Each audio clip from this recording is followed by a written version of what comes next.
আব্বা আমার কিন্তু এবার একটা আবদার রাখা লাগবে। কি আবদার?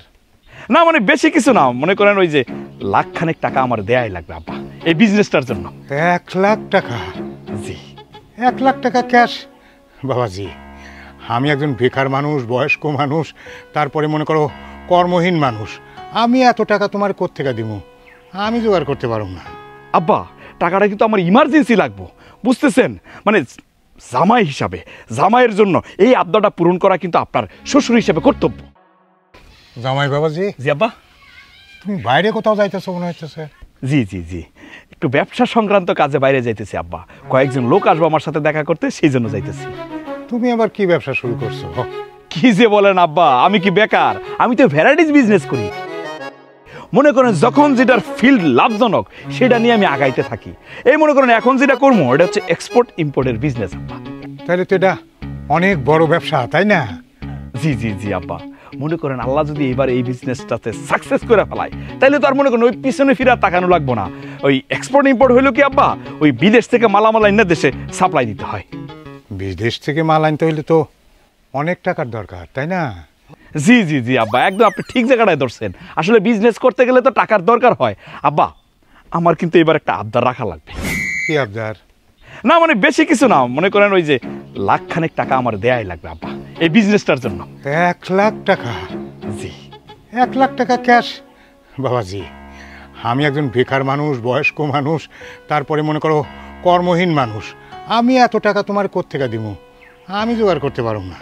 আব্বা টাকাটা কিন্তু আমার ইমার্জেন্সি লাগবো, বুঝতেছেন? মানে জামাই হিসাবে, জামাইয়ের জন্য এই আবদারটা পূরণ করা কিন্তু আপনার শ্বশুর হিসাবে কর্তব্য।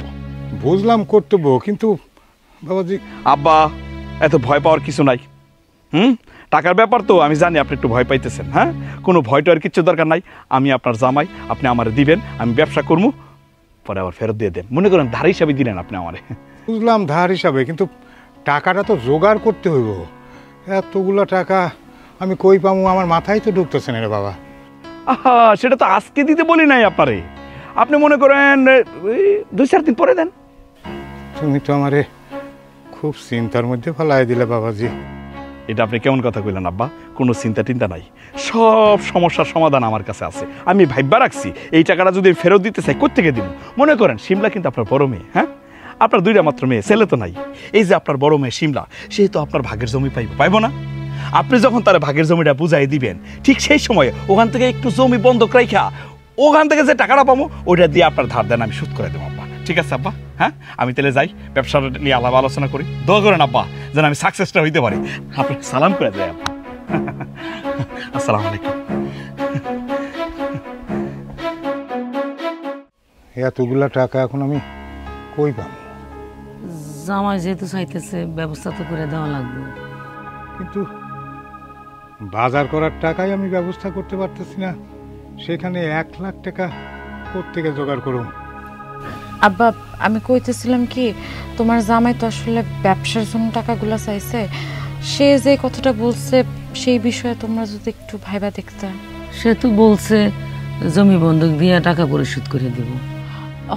আমিও ওইটাই কইতেছিলাম, মানে এখন জমিটা বন্ধক দাও তোমরা, তারপরে ব্যবসায় লাভ হইলে ওই টাকা দিয়ে বন্ধক ছুটে নিতে পারবো। তো লাভ করলে তো আমার টাকা ফেরত দিব, কিন্তু অনেক সময় তো লাভ না হইয়া ব্যবসায় লসও হয়, তখন কি হবো? আব্বা এটা তুমি কি কইতেছো? লস হইতে যাইব কেন?